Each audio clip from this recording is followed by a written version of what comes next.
It was more than 2,300 years ago, in the golden age of Greek philosophy, when a name echoed through the minds of scholars and storytellers alike. A name that would become one of the greatest mysteries in human history. Atlantis. The first whispers of this lost world came from the revered philosopher Plato, who spoke of it in two of his most enigmatic dialogues, Timaeus and Critias. With vivid language and haunting precision, he described an island empire far beyond the Pillars of Hercules, what we now call the Strait of Gibraltar. Atlantis, he said, was not merely a city, but a civilization of dazzling complexity. Towering temples, advanced technology, and golden palaces reflected in crystalline waters. A society said to possess knowledge and power that rivaled even the gods. Its people were noble, disciplined, and wise, at least at first. And then, the fall. In one single night of fire and flood, the island was swallowed whole by the sea, lost forever to the depths of time. Plato claimed it was divine punishment, a cautionary tale of pride, greed, and the corruption of a once great people. For centuries, many dismissed the story as allegory, a moral fable, a myth, but others were not so sure. Plato insisted he did not invent Atlantis. He claimed the story was passed down through generations, from Egyptian priests to the Greek lawmaker Solon, his ancestor, who then shared it with Plato's family. According to him, it was history, not fiction. And yet, no definitive evidence has ever been found. No ruins marked Atlantis. No inscriptions etched with its name. Only echoes, clues, puzzles buried beneath oceans and time. Still, the story refuses to die. Why? Because scattered across the globe, we find fragments. Sunken cities off the coasts of India and Japan, mysterious stone structures in the Andes, and inexplicable architectural alignments that suggest something more, something forgotten. Could these be remnants of a shared, ancient knowledge? Of a lost chapter in human civilization? Could Atlantis have been real and hidden? Or even worse, erased? Whatever the truth, one thing is certain. The legend of Atlantis is not just a story. It's an obsession, a question that has haunted mankind for over 2 millennia. And it begins with one man and one name whispered across the ages. Atlantis. Plato left a clue, a single, powerful phrase that has ignited centuries of speculation.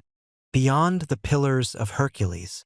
Today, we know those pillars as the towering cliffs flanking the Strait of Gibraltar, the narrow gateway between the Mediterranean Sea and the Atlantic Ocean. In the ancient world, this was considered the edge of the known earth. Everything beyond it was unexplored and unknown. And according to Plato, that's where Atlantis once stood. A massive island, larger than Libya and Asia combined, teeming with life, wealth, and military power. Its navy, he said, dominated vast parts of Europe and North Africa.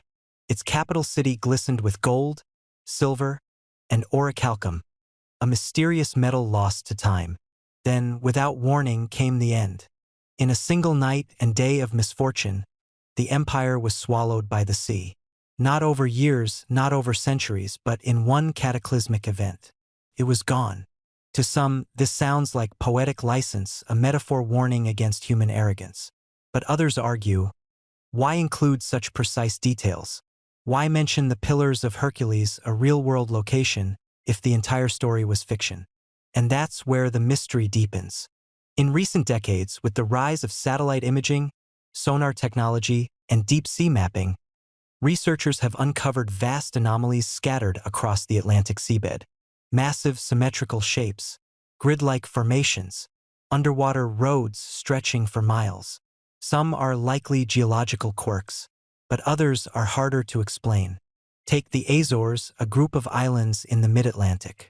Long considered by some as potential remnants of a sunken landmass, sonar scans have shown formations that appear man-made, walls, terraces, even pyramids, resting deep beneath the waves.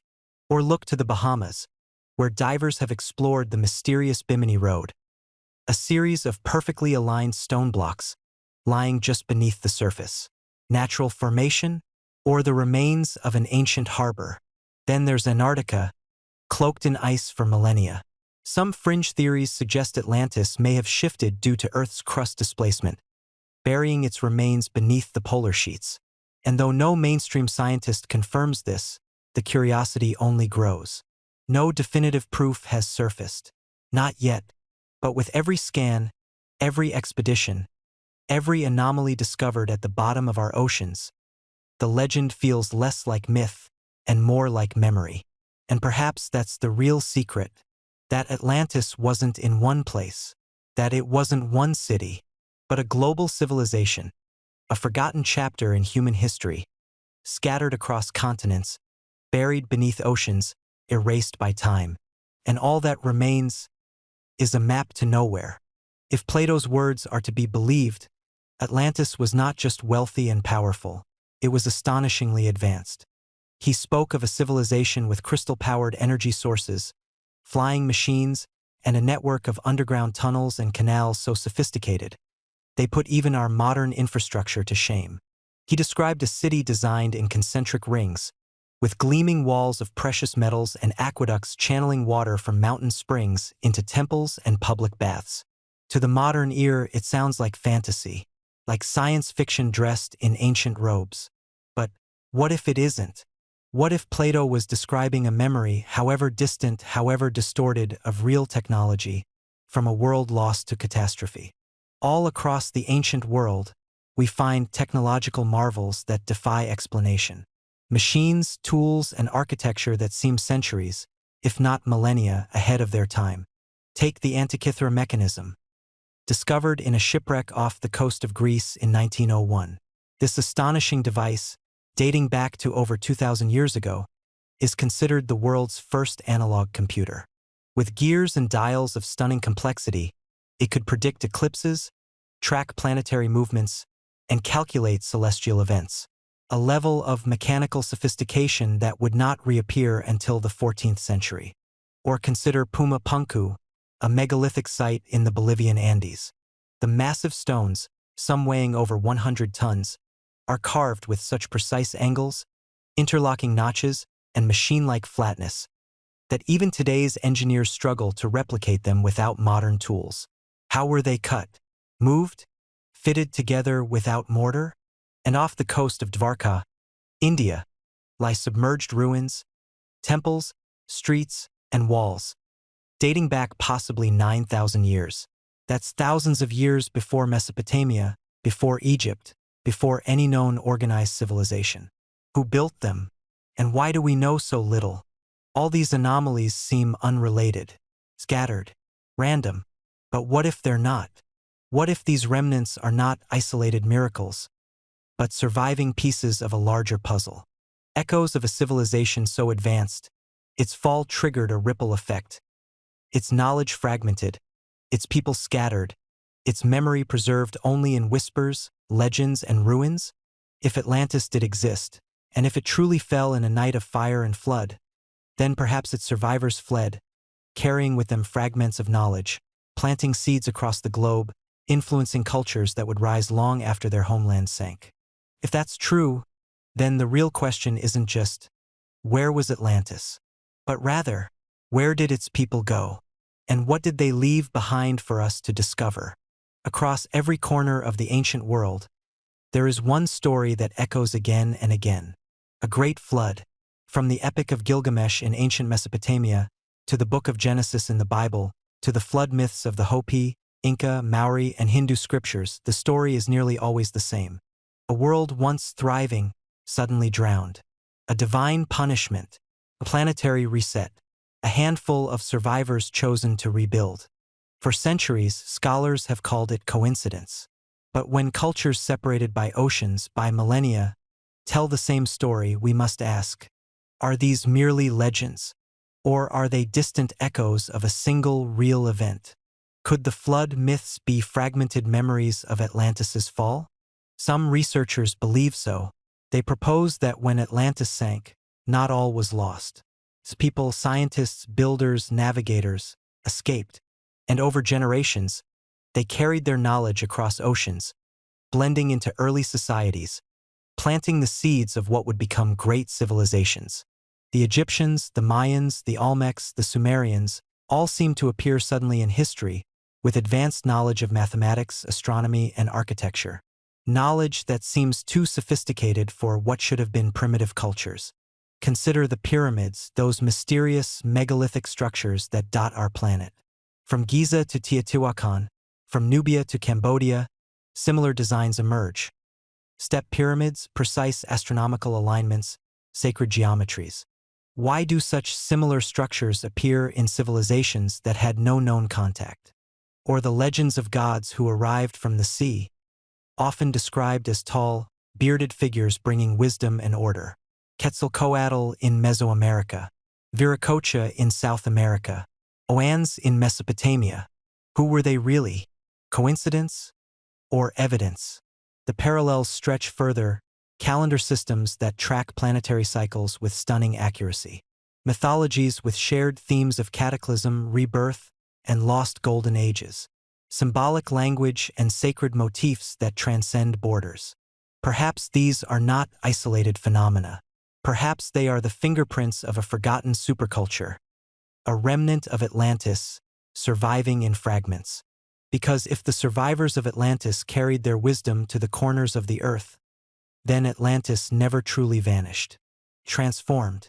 It became the root of something bigger than itself, a myth woven into the DNA of human civilization. And somewhere, beneath the ruins, the waves, and the legends, its legacy still whispers. For over 2,000 years, the world has searched for Atlantis. And yet, no definitive trace has ever been found. Why? Some argue the answer is simple. Atlantis never existed. It was merely a parable, a fictional allegory crafted by Plato to teach a moral lesson about human pride and divine justice. But others aren't so sure. Because where there is mystery, there are also whispers. Whispers of ancient maps, like the Piri Reis map, drawn centuries before Antarctica was officially discovered, allegedly based on even older charts. Some believe these maps reveal coastlines of a sunken land, or something far stranger. There are tales of classified expeditions, missions conducted under the radar, sponsored by governments or secret institutions, their findings sealed away from public knowledge. Reports of deep-sea anomalies, strange structures, and artifacts quietly locked away in museum basements, or never displayed at all. There are even rumors of documents stored in Vatican vaults, in underground chambers, or within the restricted archives of powerful nations. Records that could rewrite history if they were ever released. And then, there are the warnings. Even Plato himself hinted that great knowledge, in the wrong hands, could become dangerous. He wrote of advanced energies and technologies, of a society so powerful its own ambition led to its destruction. So we must ask, if Atlantis truly possessed secrets of immense power, ancient energy sources, forgotten science, technologies beyond our comprehension, would modern authorities suppress it? Not out of malice, but perhaps to protect us from ourselves? After all, if a long-lost civilization had harnessed the power of crystals, magnetism, or some form of free energy, what would that mean for today's energy empires? Our political structures? Our worldview? Would revealing such truths dismantle the foundations of modern society? Or perhaps, the truth isn't hidden, it's just buried. Buried beneath layers of sediment, time, and collective amnesia. Maybe the story of Atlantis has been distorted, misinterpreted, rewritten so many times that we've forgotten where to even begin looking. And maybe, just maybe, Atlantis doesn't lie at the bottom of the ocean alone, but at the bottom of our own denial, obscured not just by water, but by the limits of what we're willing to believe. Because to rediscover Atlantis isn't just to find a lost city.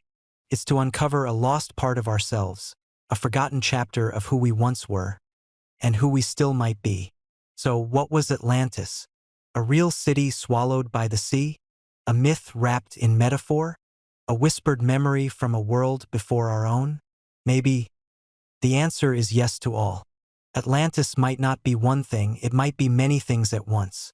Perhaps it was a thriving civilization, existing in a forgotten era long before our written histories began. A people advanced in ways we don't yet understand.